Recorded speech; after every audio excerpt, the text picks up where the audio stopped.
The first duty of government is to protect our rights. It's our job to maintain the proper role of government in what we were tasked to do. Obviously, we over budgeted last year. I hate to say that I was right, but I was right. So. And I think that that's what we need to look at more, is trying to get back to what we used to be, where our churches and our families took care of each other instead of relying on the state.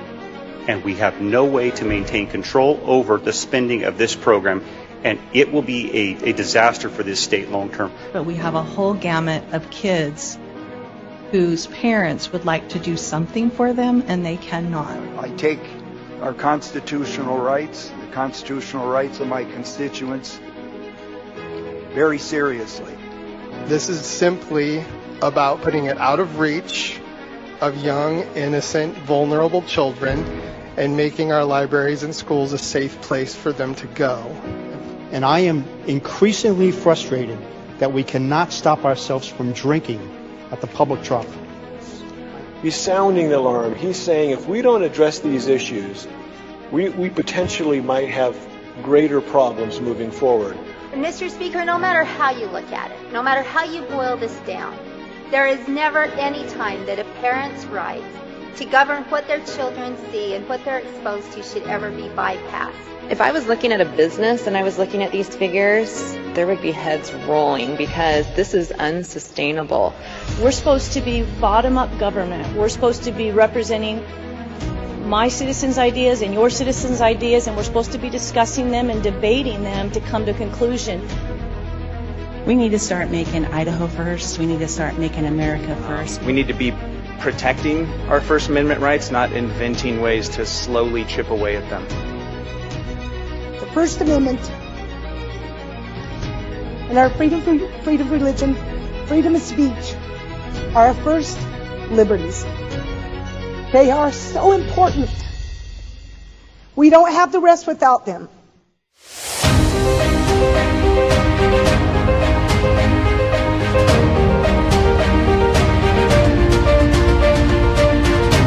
Mr. Chairman, some of the testimony makes me think about the term inclusion.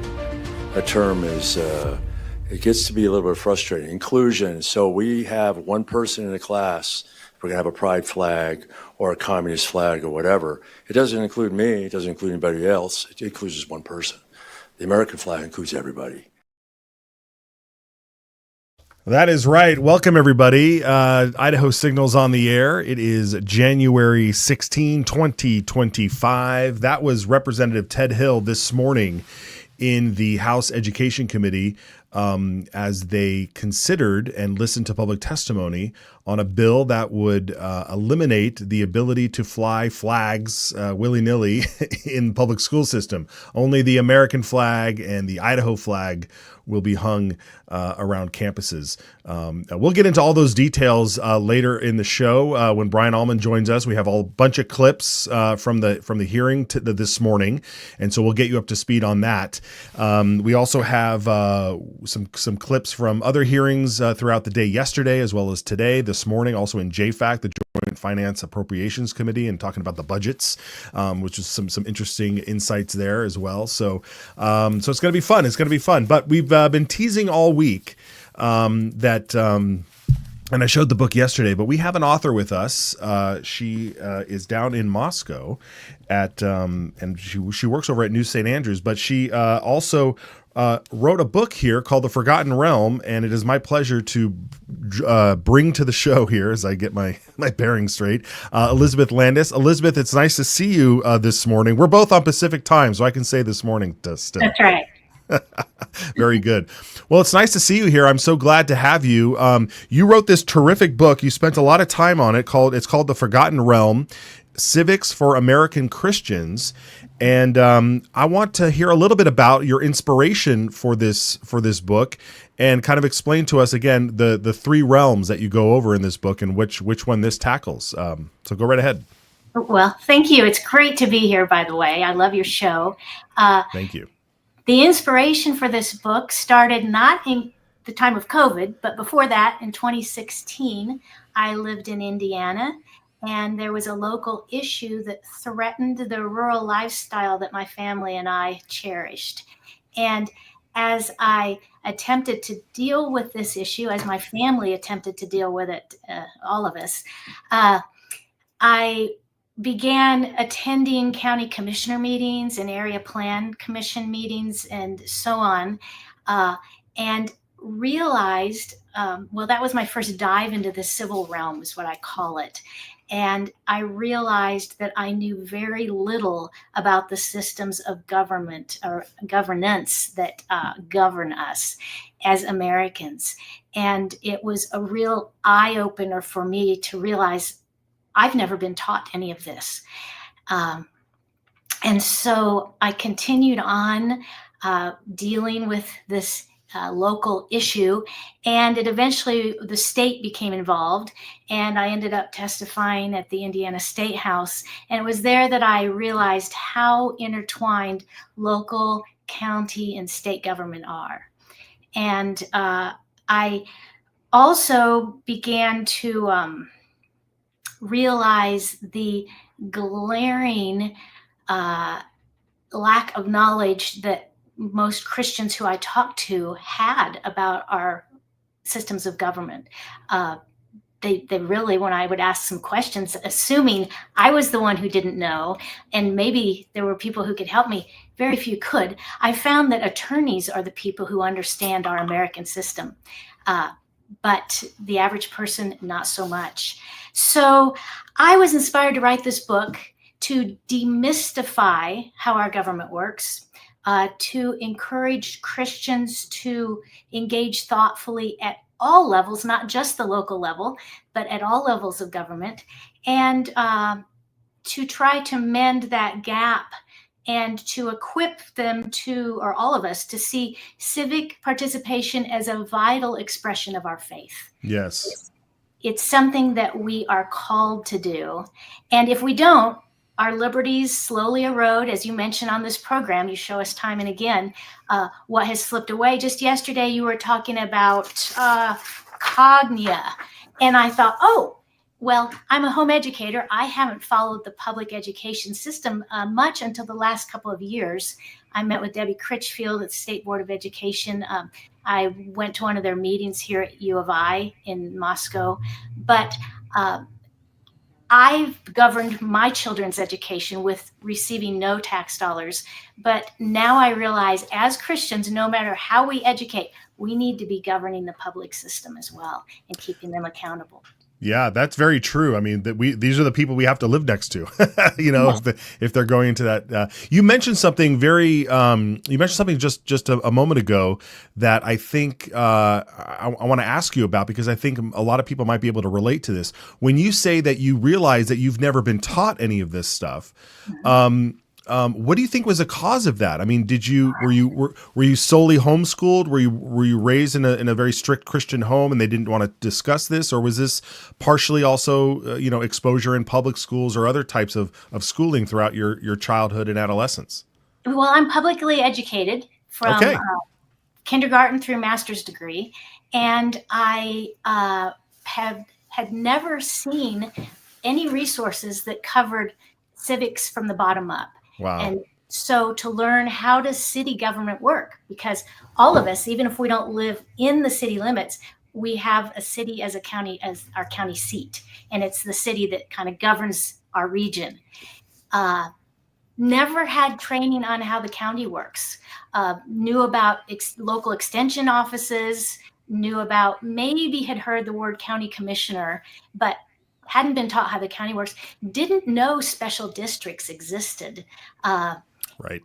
And it was during COVID that I realized, well, how come the libraries are operating on different money and a different timetable from other public entities?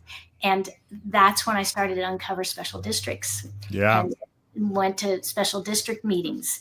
And then there's state government, which before the internet, when I was educated, there wasn't really any way to quantify and compare how different states do things. But with the internet, I can write a book like this and relate to people all over the nation. And we have the website where folks can go and order the book. It's also on Amazon, I imagine, as well. It is on Amazon. If you look for it on Amazon, you have to put the colon after the title, Forgotten Realm, colon, or start my name, Elizabeth Landon. Okay. Then it'll come up. It doesn't seem to recognize just the Forgotten Realm. Oh, geez, what a shock, right? No conspiracy theories there. Go to Amazon and put a good comment, and maybe that will help. Yes, help the algorithms. Yes. Yeah. Okay. Well, I was particularly interested in chapter 6 here, which is state government. Obviously, as this show is focused on state government, and the other thing that you've already mentioned here is that like most of the people who know about these things or write books about these things are all lawyers, and they speak in a language that sometimes just goes over my head. And what I really appreciate about how you lay out in this book, it's very accessible. It's smart, and it's laid out in a very particular way. And with your Christian perspective on this, it ties back to things that we recognize as believers, and we we're reading one book over here, and when we read this book over here, it's kind of an easy companion throughout this. And so, what was that your approach when you came to write this book? What did you want? Who was your target audience, and what were you trying to achieve with how you laid out the book? Well, the scriptures say something intriguing. And they say it to people who were really intelligent. It's mind not high things, but condescend to men of low estate. And I thought, well, I consider myself a person of low estate. I'm not one of the great, but I wanted to write it to people like me, like my family, like you, Matt. And it's interesting you mentioned that, because I have a friend who's a Harvard-trained lawyer, and I asked her, could you just check over the book for me? And her comment was, oh, Elizabeth, the tone, it's so casual. And I thought, well, of course it is for a Harvard-trained lawyer. I'm trying to bring something that's been in the territory of the attorneys down to the common people. But we're a nation of we the people, and so we need to know these things. Mm-hmm. Yeah, 100%. Yeah, this is great. Okay, what is one thing that you think if you can share with us to kind of tease people into getting this book? What is a point or two in here that you highlight that that maybe I didn't know before I read the book that would really entice me to like capture this? Because I really think this is an important book for people to go and get, especially since it's a local author, Idaho author here. So we got to support it. Well, I think looking at the civil realm, and that's as opposed to the realm of the family where we live every day, and the realm of the church where we go most likely once a week, some of us more, some of us less, but about once a week. And then the civil realm is the realm of government. Sometimes people call it the state, but that gets a little confusing because it's not just state government. So the civil realm, I think that Christians have not looked at that as a mission field. And when I looked at where is it darkest in our nation, I think it's the civil realm. And where can we minister to people? People on the other side of the aisle, they have needs too. And they come to Christ by us showing him his love. That doesn't mean we compromise. And we negotiate, but we don't back off of our position. So I actually have a section that addresses that. But maybe what I'd like to say is that Christians can bring about meaningful change in their communities. And so I'm going to tie this back to mentioning chapter 6. But since you focus on state government, Matt, I think one of the things that people might think is Boise is so far, this is a big state, and there aren't a lot of paths to get to Boise, and it takes some sacrifice. But each county seat should have a chamber of commerce which hosts a legislative coffee, possibly 3 times during the legislative session. And all you have to do is contact your chamber of commerce, find out when your representatives and senator are going to be in town for that coffee, go to it and meet them. That's one of the first things I did. It was a room full of public educators, and they were not just asking for taxes to be raised, they were clamoring. And I was new to Moscow, and I couldn't believe this. And so afterwards, I went up to my state representative representative. At that time, she was Caroline Troy. And I introduced myself and I said, I'm a homeschool mom. I've homeschooled for, at that time, it was about 20 years.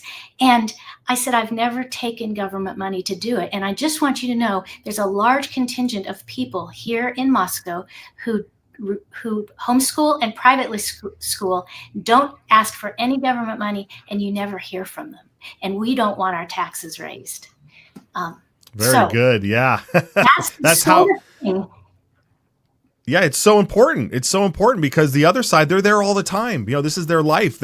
When you don't have a religion to occupy your minds, government becomes your religion. And so you want to just supply everything to everybody through government and through your and mine tax dollars. Go ahead. You got something else here? That's exactly the reason Christians have stayed away from government. I've heard so many people say, my God is not government. But our God, the government sits upon his shoulders, and we are his servants, and we are to keep people accountable there. And I love, I think it's Lisa Almond, and she had a video clip you showed, and she said, we're watching you. Yes. Our job is to keep those who represent us at every level of government accountable. And there are enough of us that we can divide and conquer every level. But Matt, I want to thank you for doing the state level.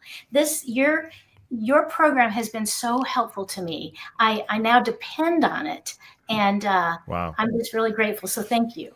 Wow, that's great. That means a lot, especially from someone who's writing the book on it. So, Elizabeth, it's so great to have you here. I'm so glad we got you on the show, and it was really pleasure to meet you. I guess almost a year and a half ago or so, and yes. it was fun to be in person at your civics club too. So, folks, head over to that website. I have it here. You can go to Amazon, but you can also go to RomanRoadsPress.com and look up The Forgotten Realm and order yourself a copy of this book. And I imagine it's in your bookstore down there in Moscow too. It is, and you can find it a little easier. A subdivision of Roman Roads is civilrealm.com. Civilrealm.com. Okay, well, we'll make sure we put that in the show notes as well. So thank you, Elizabeth. We'll have you back. I want to hear how things are going, and thank you so much again for joining me. You're welcome. Thanks for having me. Okay, great. Awesome. Fantastic. Well, that worked out quite well. And folks, I'm telling you, there are a lot of great folks in this state that we're here to highlight and get out there. So that is an important thing. We've got Brian Allman up next, and we're going to go over a lot of those clips, a lot of things that happened today in committee. And sit tight. We'll be right back. It's our job to maintain the proper role of government and what we were tasked to do. Idaho is the dirt under your fingernails after an honest day's work. Idaho is the hug around your neck when your daughter spells her first word.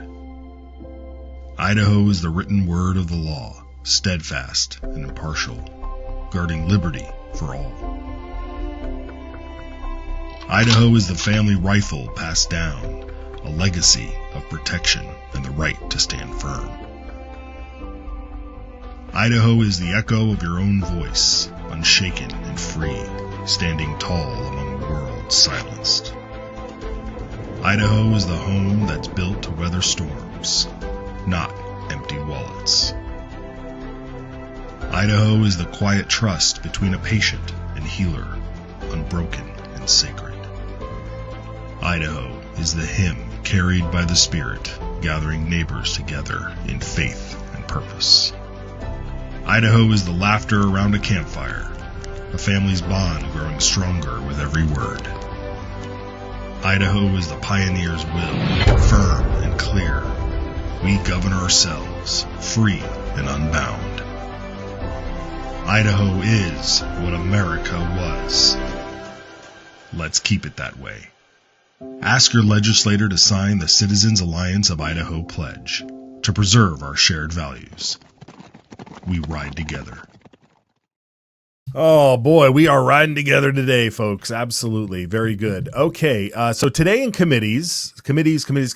Today was a big deal. You know, I don't know if we have this. I'm sorry, guys. I mentioned it before, but then we didn't have it. But maybe you could be quick on the ball on this. But Libs of TikTok, over on X, seem to have found Idaho. I think they've boosted some information and some stuff that's happening in Idaho over the last year or so. But last night they Libs of TikTok account boosted up the fact that Representative Ted Hill introduced this bill that would essentially, it doesn't explicitly say it in there, but everybody read the writing on the wall that it said this will ban pride flags and BLM flags from schools. Here it is. You guys are awesome. Here is Libs of TikTok, and they highlight the bill. They have I don't know where they got this photo of Representative Hill, but that seems years ago. Anyway, regardless, that's what they did, and so that got the attention. I don't know. I can't see how many views it's got, but it went around. Libs of TikTok is a huge account.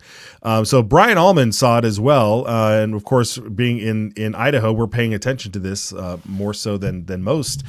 Brian, how cool was that to see that Libs of TikTok tweet last night? Oh, we got you on mute. There we go. It's good to see Idaho getting attention for good reasons, not for bad ones. Sometimes you see states make national news for doing something embarrassing or cringe or just going the wrong direction. But this is good that we're going in the right direction.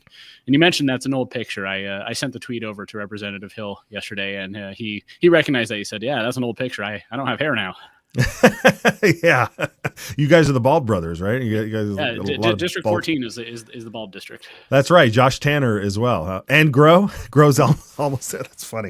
Okay, we digress. Okay, so let's set this up here because this bill is fairly simple. I mean, the entire bill was in that tweet. You could read the whole thing of it's basically what is going to be allowed in schools, right? I mean, is that kind of how the bill is laid out here? Mm-hmm. It's the way I read it is it's being proactive, saying these flags will be allowed and nothing else. National flags, state flags, tribal flags, school flags, military flags.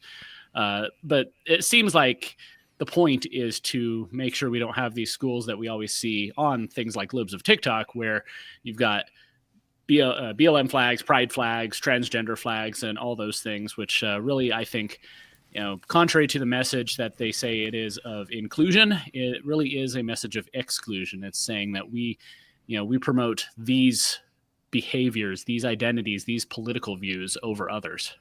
Yeah, that's a great point, and that's the point that Ted Hill made in his closing remarks. We may post up the entire hearing later on the channel today, but we want to highlight these closing remarks to reflect exactly what you just said. After quite a couple of people, the room wasn't packed today with folks testifying against the bill, but they kept talking about how this was all about inclusion and having these flags in there gives people a sense of inclusion. And what you just pointed out and what Ted pointed out, we want to take a look at that. So go ahead and roll that. Mr. Chairman, some of that testimony makes me think about the term inclusion. That term is it gets to be a little bit frustrating. Inclusion. So we have one person in a class. We're going to have a pride flag or a communist flag or whatever. It doesn't include me. It doesn't include anybody else. It includes just one person. The American flag includes everybody. That's what's important. So this inclusion thing, that term always makes me uncomfortable. I say it's a cudgel of control. You will do this. You will take this. You will accept this, whatever that might be. And there's even a pedophile flag, for God's sakes. So if we're not going to draw a line, let's put the 50 flagpoles around here, and let's put all the communist flags and everything else up in the classroom. Let's make it even. If you let one in, you got to let them all. So that's the backside of this. Well, what about this? I'm going to say, yeah, okay, let's put all those flags in and see how that goes. And when Mr. Clark said that's spot on. We need to have this in our classrooms to bring us together, to unite. I'm adamant about this. I see what was happening to in my military days. I'm seeing the loss of patriotism and the warrior ethos. And it's a declining empire. What's a declining empire? It's a lack of unity. And this inclusion around whatever that might be, it doesn't include everybody. It includes one or two people. But that flag includes everybody. Liberty and justice for all. And that's what it's so important. I'm adamant about to get our classroom back online. So remember the slippery slopes. If we don't do this, okay, let's get the flagpoles out. Let's put them up in here. Is there a rule that says we can't put them in here? I don't know. I don't know. Maybe we should start doing that. So this is a really important thing, and I'm going to finish off with that. Remember what the objective of this is. This is what we need to do to bring our kids back into the fold, get our patriotism back, bring our national strength back to where we need, and that will close with that. I just hope you can send this to the House with a due pass recommendation, sir. Very good, very good. So Brian, yeah, so that was a very passionate defense of the bill, and really, talking about like unify it. What a great way to unify students and unify teachers and unify our community by waving the American flag and saying this is what we're all about. Yeah, it's goes to a question of what's the purpose of schools. Some of the people who testified against the bill, both from the public and also the Democratic legislators, they were trying to say that pride flags and BLM flags are about inclusion, and they're not about political viewpoints. But what are they trying to include? They're trying to promote one thing above everything else. Whereas I think Representative Hill was actually absolutely right that the American flag is the one thing that unites everybody in those rooms, no matter what their national origin is, or who their parents are, or how much money they have, or whatever. They all, they're all Americans. All the students are Americans, and hopefully here in Idaho, they're all Idahoans too. So the state flag as well can be that unifying symbol as well. Yes, and you speak from experience because we can see behind you, you have the American flag and it's very apropos today, Brian, very apropos. Yes, and now there was, I don't want to say that there was pushback, but there was some folks on the panel that thought that perhaps in the committee that thought that maybe this thing didn't go too far in terms of what can be flown and whatnot, and so there was an interesting moment when Representative Tony Wisniewski pushed back on this a little bit about potentially waving the flag of an adversary during a time of war. Let's watch some of this. If a person were to fly a flag in the future in a hypothetical case of a nation that we are at war with, that becomes an act of treason. To supply aid and comfort to the enemy is an act of treason. Yet this particular legislation allows that. I wonder if that has been a consideration in that particular phrase. I would be 100% in favor of this legislation if we were to just strike line 20, which allows the flag of any other nation to be flown in our classrooms. Thank you, Mr. Chairman. Yeah, so I think eventually, Brian, that became a secondary motion, right? That was he wanted to send it to amending orders. Can you explain that a little bit? So in the committee, they have the option to either send it to the floor with a recommendation to pass. They could send it to the floor with no recommendation, which has the same outcome. They could kill it, just hold it in committee, or they can move to send it to the amending order. In the House, it's called general orders, and the House will convene at some point in the session and take up all the bills that have been sent there. And at that point, it's fair game for anybody. Anybody can make any amendments they want to the bills, and so it's a very risky proposition to send a bill there. And I think some of the representatives made that point that they were worried about what would happen if it went there. But, Representative Wisniewski did move to send it there. That motion failed, so the bill was sent to the floor as is. You can see where he's coming from, though. It sounded like the previous bill last year didn't have the provision for international flags, for foreign flags. And several legislators asked Representative Hill to make sure that's in there. Say you're teaching a history class and you have Sure. flags from the different countries you're studying, or like somebody brought up in the committee, you're a Spanish class and you hang up a Mexican flag on when you have a party. So he wanted to make sure to avoid doing that. But of course, then as Representative Wisniewski pointed out, that opens you up to what if we go to war with China? Can a school hang up the Chinese flag? That's basically, as he said, essentially treason, right? Yeah, no, it's a great point. I recall my daughter last year in one of her classes, they did like a tour around the world. And so she would come home that week and be like, we were in Thailand, and of course they had the Taiwanese or the Thailand flag or at least a representation of it. They were coloring different. Yeah. So, I mean, that's the thing where like, the sort of like purist or extremist says, well, you can't do this, you can't do that. How can we ban this and still allow that? And it's like I think a lot of this stuff is just common sense, right? I mean, is there a fine or what's the punishment mechanism in this bill, or is there one? Well, that's the interesting thing. There is no enforcement mechanism in the bill. And one of the members of the committee asked Representative Hill about that. And he said that he didn't want to come down with, the heavy hand of government, policing school buildings. He just wanted the legislature to tell school districts and school teachers what they need to be doing in their classrooms as far as what kind of flags to hang up. So we'll actually see what happens. If this does end up passing and gets the governor's signature and becomes law, what does that mean? What if a teacher hangs up a pride flag and tries to defy the law? What's the recourse there? I really don't know. I think it was was it Representative Wisniewski or someone? Representative Mark Sauter said that this seems more like a resolution than a bill because there's no actual enforcement in there. Right. But I don't know. I still think that if, for instance, the picture you just painted, if this passes and there's no punishment mechanism, the fact that it's simply in statute and that you can point to that teacher and say, this is not allowed. They'd have a hard time, holding that up, and maybe it would be up to them to sue to keep it up. It's all different sorts of scenarios to say, like, you are violating the law. This is not what we do in Idaho, and that's not the spirit of it. So I don't necessarily think we need that's my personal opinion, which is irrelevant for this program, but I think that shows the difference between Representative Hill's perspective and, say, Representative Wisniewski.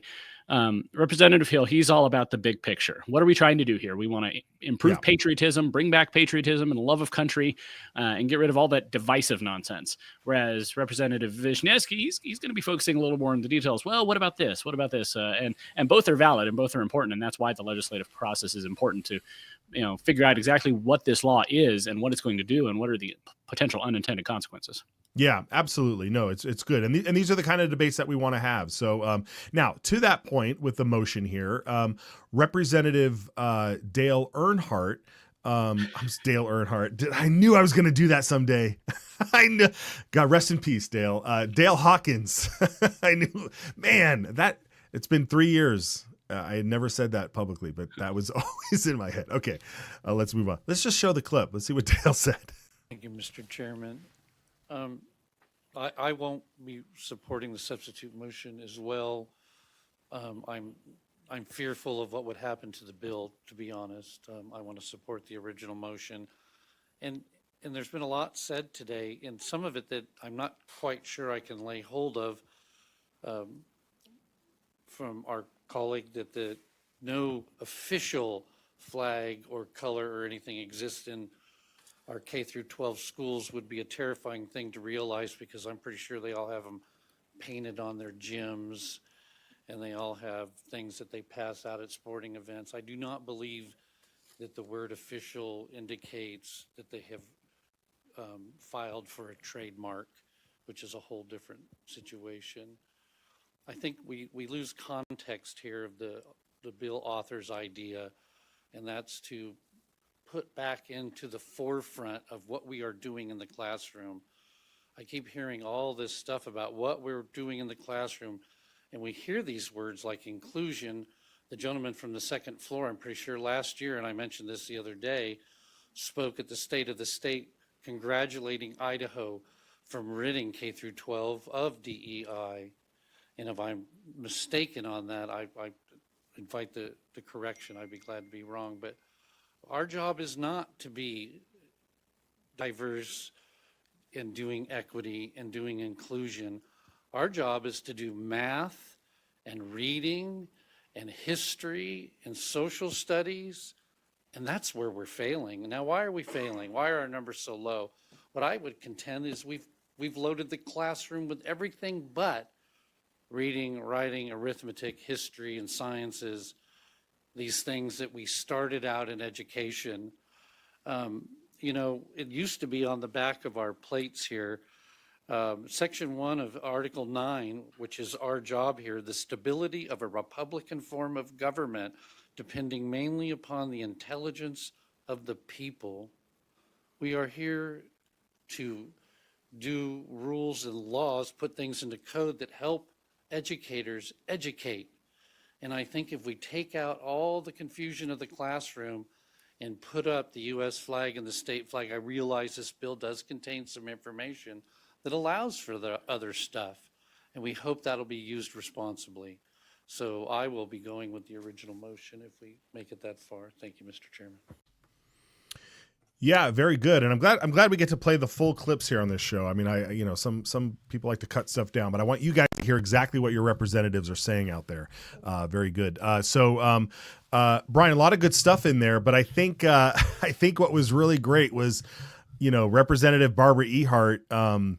She was in support of this bill, and she referenced something that happened last year in committee that raised a lot of eyebrows. And so she asked permission to share it again, and so we'll play that clip in a second here, and then she just kind of brings it home for us on the committee here. So let's watch Representative Ehart. Basically, as the teacher from CUNA, I'm leaving her name out, testified that she's told us, I apologize if I get emotional for a minute because I'm going to tell you why they don't feel safe. My LGBT students are violently, physically assaulted daily at school. They're being called slurs constantly. Their classmates say things like all queer people should be rounded up and shot. And as this is going on, we're asking, well, why aren't you reporting it? Oh, we report it. The administration doesn't do anything. Oh, the SRR doesn't do anything. Apparently the superintendent didn't do anything. And then come to find out, they were listening to all this. They were pretty fired up because they were doing things. It was all false. And I would like and suggest that anyone, when you come in front of this committee, I do hope that we have truthful testimony because it matters. Everything I do, I try to be truthful. And I've been waiting a year to bring this back up because I was pretty bothered by it and had wanted to deal with it last year, and someone else had said they're going to deal with it, so that's why I'm bringing it up now. That the flag, the LGBT flag, does not bring violence to students. The American flag certainly doesn't, and the American flag is far more unifying, or should be far more unifying than any other flag out there. Remember, it's not about one group of students, about all of our students. All of our kids, and that's what we should be worrying about. And anything that distracts from the students as a whole, why would we want it there? Anyway, Representative Hill, when I asked you what your point was for this legislation, you very eloquently expressed that. And to unify our kids, patriotism, all of that. I am very glad that you brought this bill. My only regret is that I didn't. So I will be supporting this wholeheartedly. Thank you. Thank you, Representative. And for the committee, the benefit of the committee, it has been brought to my attention, and I agree. The bill is. Yeah, very good. Very, very, very good words there, Brian. Any comments on that? Well, Representative Ehart has really been.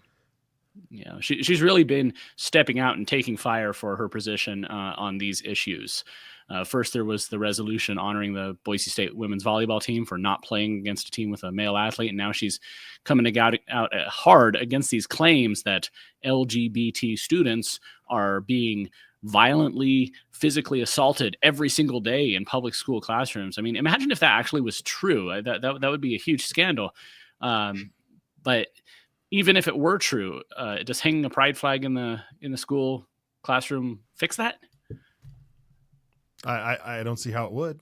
But no, she's Representative Ehart's definitely going to draw some fire now from the usual suspects. She's stepped out. She's become a national figure now on these issues, and I'm sure she's ready to take it. She's strong. Yeah.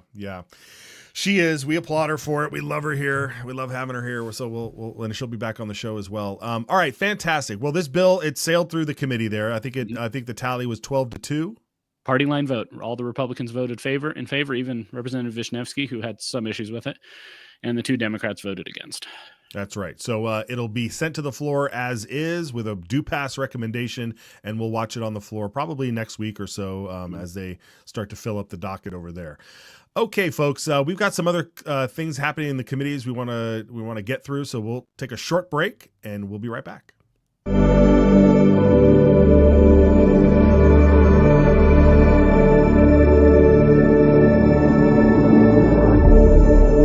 And that's exactly what happened. You want to pull the tape? You can pull the tape because we now got video.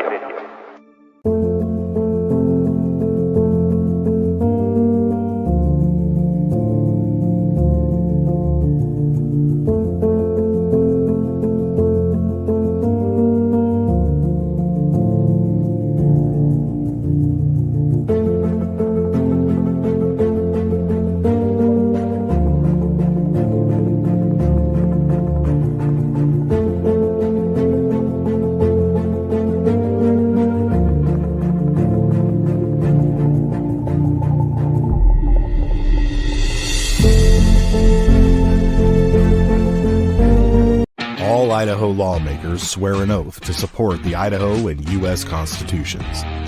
But how's that working out for you? Because not all Idaho lawmakers share the same values. That's where the Citizens Alliance of Idaho pledge comes in. 10 statements inspired by those 2 founding documents that are designed to preserve our shared values. Values such as education freedom, safeguarding free speech, defending our protected right to self-defense, and being responsible stewards of taxpayer dollars. When a lawmaker signs the pledge, they are performing an act of political courage, accepting the challenge to be a champion for our values, and serving with political integrity. To find out if your lawmaker signed the pledge, visit idahopledge.com. Paid for by Citizens Alliance of Idaho. We ride together. All right. We are back here. Brian Allman with us, of course. Brian, we want to kind of go through some of the other segments and clips that we've captured from committee. One of the things that was, I believe it was either yesterday or the day before in the Senate State Affairs Committee, Senator Christy Zito from District 8. Real quick, Senator, she's back in the Senate. She had a term off when she retired, but then all the cavalry showed up, and she was like, "Oh, I got to get back in the fight!" Right? She was in the Senate State Affairs Committee with a resolution that would reject the pay raise that the pay raise committee recommended for legislators. Do you want to kind of set this up here before we walk into this clip? Sure. So unlike the U.S. Congress, our legislature does not have the ability to set its own salaries. What happens is that there's a citizens committee made up of 3 members appointed by the governor and 3 members appointed by the Chief Justice of the Supreme Court, or the members of the Supreme Court, for a 6-member committee made up of the other 2 branches. And that committee meets and decides how much the legislature gets paid. They met once this year, and Senate and House leadership came in with a proposal to kind of rearrange the way pay works, take away a lot of the per diems that they get for travel and for food, for lodging, and instead just do, increase the base salary. They ended up rejecting that, so that's not even on the table. They came back and met again, and they proposed essentially a 22% increase. Right now, legislators make about $19,900 each year, in addition to benefits and per diems and everything else. This would raise it to $25,000. So it's a big jump. However, others have pointed out that it's, compared to inflation, it's been going down. So that's a whole big debate. The legislature does not have the ability to set their own pay raise or pay levels, but they can reject it. If both houses pass a concurrent resolution before the 25th legislative day, that would mean it's, I think they'd have to get it passed by February 7th. Then they can reject the proposed pay raise. They could also reduce it. So Senator Zito introduced this yesterday, and it is a resolution co-sponsored. Looks like 1, 2, 3, 4, 5, 6, 7, 8, 9, 10. Got 11 people on board. You need obviously a little more than that, but we'll see what happens during the debate. But yeah, the process is in motion for the legislature to reject that proposed pay increase, which since the Citizens Committee actually sets legislative salaries, it is in effect right now. However, the resolution would retroactively make it not in effect. Right. Okay, so but real quick before we watch this was just a print hearing, right? Mm-hmm. This was just a print hearing, so they'll have a full hearing later. Correct. But you mentioned something. The legislature could either vote by resolution to reject the pay raise or reject a portion of it, like say we will only accept X amount percentage. Yes, the way the Constitution is worded, they do have the ability to reduce the raise, which originally it sounded like that's what Senator Zito and some of her colleagues were going to do when they first announced that they were going to do this last fall. However, the resolution was just printed, and it looks like it just completely rejects the raise entirely. Oh, okay. All right. Well, let's take a look at the clip here. Let's take a look at the presentation. Senator Christy Zito. I represent Legislative District 8, Elmore, Valley, Boise, and Custer County. The resolution in front of you today states the findings of the legislature and rejecting the rates of legislating compensation set by the Citizens Committee on Legislative Compensation. According to the Idaho Constitution, Article 4, Section 23, the authority to establish the rate of compensation for the legislature lies with the Citizens Committee, not with the legislator itself. Specifically, the section states, "The legislature shall have no authority to establish the rate of compensation and expense by law. There is hereby authorized the creation of a Citizens Committee on Legislative Compensation, which shall consist of 6 members, 3 to be appointed by the governor, 3 to be appointed by the Supreme Court, whose terms of office and qualifications shall be provided by law. Members of the committee shall be citizens of the state of Idaho other than public officials holding an office to which the compensation is attached. The rates thus established shall be the rates applicable for the 2-year period specified unless prior to the 25th legislative day of the next regular session, by concurrent resolution, the Senate and the House of Representatives shall reject or reduce such rates of compensation and expense. In the event of rejection, rates prevailing at the time of the previous session shall remain in effect." This is a beautiful system of checks and balance that our republic was founded on and thrived for over 240 years. The Idaho legislature cannot vote for a pay increase, but the Idaho Constitution does allow for a rejection, and that's what this resolution will do. I am confident that the forgotten men and women of Idaho work hard to pay their taxes, and this year they will not receive a 22% increase in their pay or their spending value. At a time when inflation is causing deep hardship for many across the state of Idaho, an increase of this magnitude is inappropriate. Idahoans on a fixed income face losing their homes because they can't pay ever-rising property taxes. Many Idahoans struggle to put food on the table for their families and to ensure that their children have warm clothes for winter. The Idaho legislature has increased the state budget by 55% in just 5 years.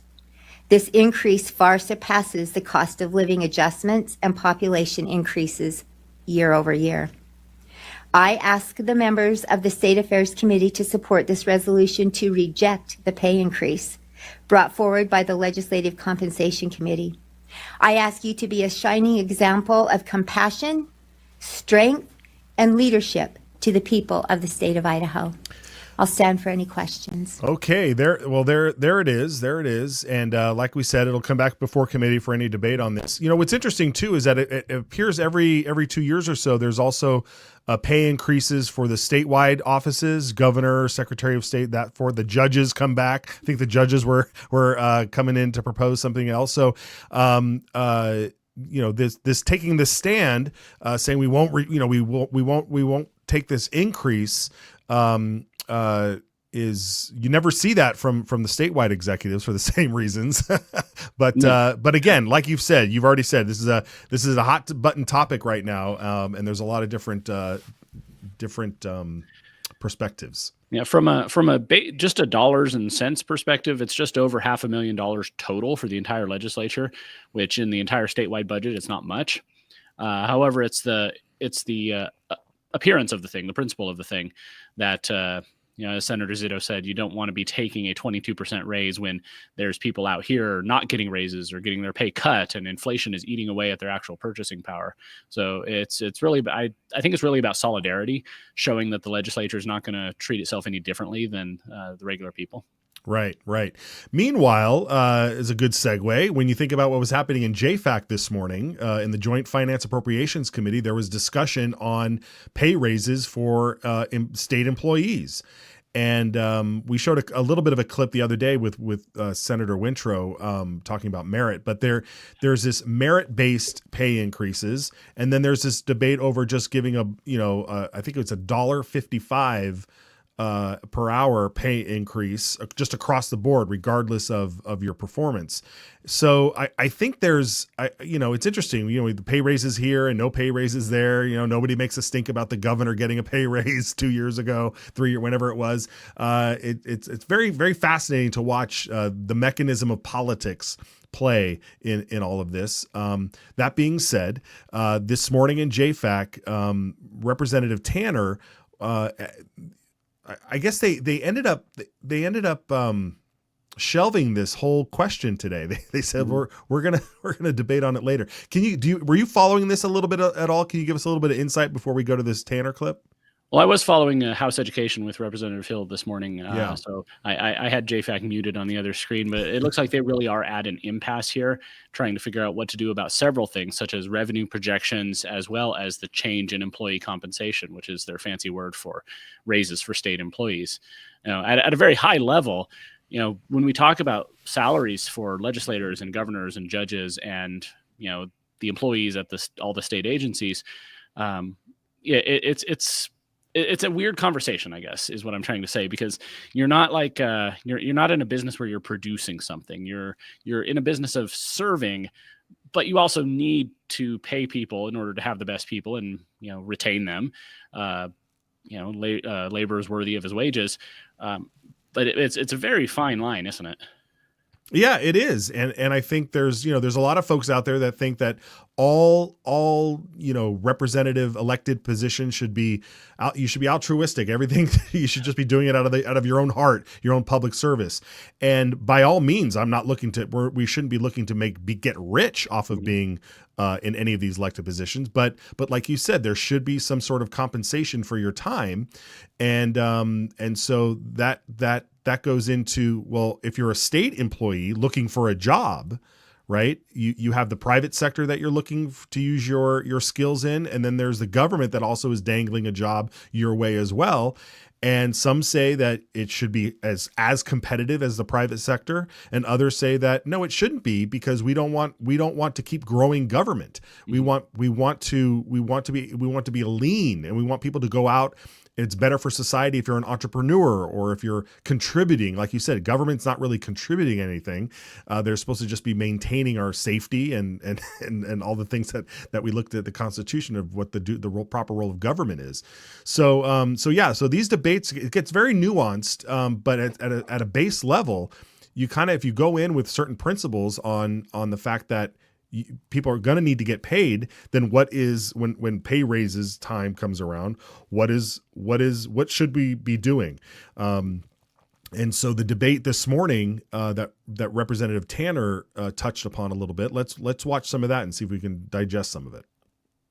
And well, in the idea of pretending, the idea that we are having this massive turnover in the higher end and they are leaving is not that realistic. We do see shift quite often in the upper end of state government, but most time it is just a shift in between agencies. We see this happen a lot. They take a job that maybe is increasing their pay. Maybe that's they're chasing their passion in a different way. But we do see a lot of movement in the upper end within government, but it actually tends to move around. There's a lot of openings that happen, and it's a movement. Now, in the lower end, I have gone to places like health and welfare where they're doing these mass trainings, and we have these mass training centers that we have set up where it's a continual training aspect. We lose people before we even get them done trained and actually can get them out there because they're leaving. So our overall turn and what we're actually spending the money on to actually training is on the bottom end. The people that we're actually bringing in on the upper end, they're usually coming in relatively pretty well trained.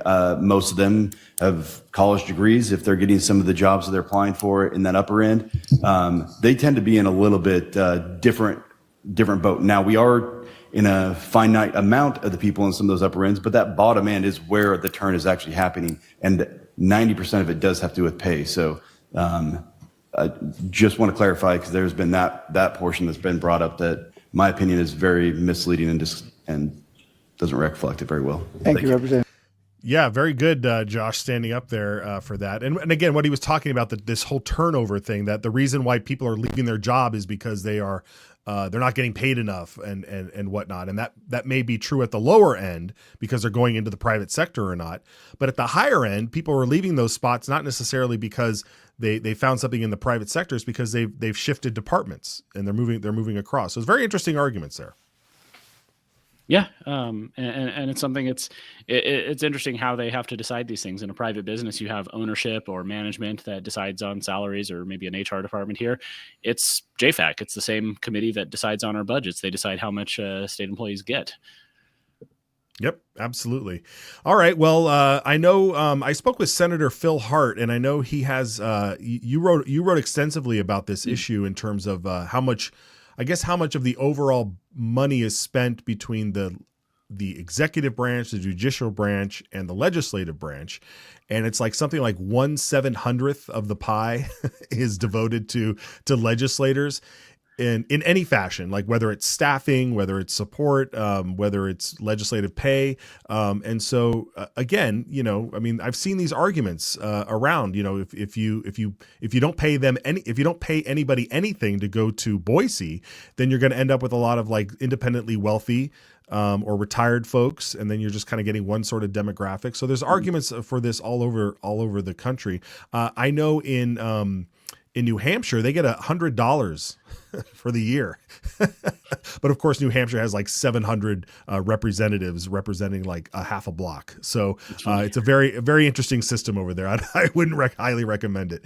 That's one of the great things about our 50 states is like Chief Justice or Justice Louis Brandeis said, that they're laboratories of democracy. You can try something in each state and see how it works. And it's not going to be the same in every state. I was looking at it, there's some comparisons you can do between full-time legislators, part-time legislators, hybrid legislators, how much they're paid.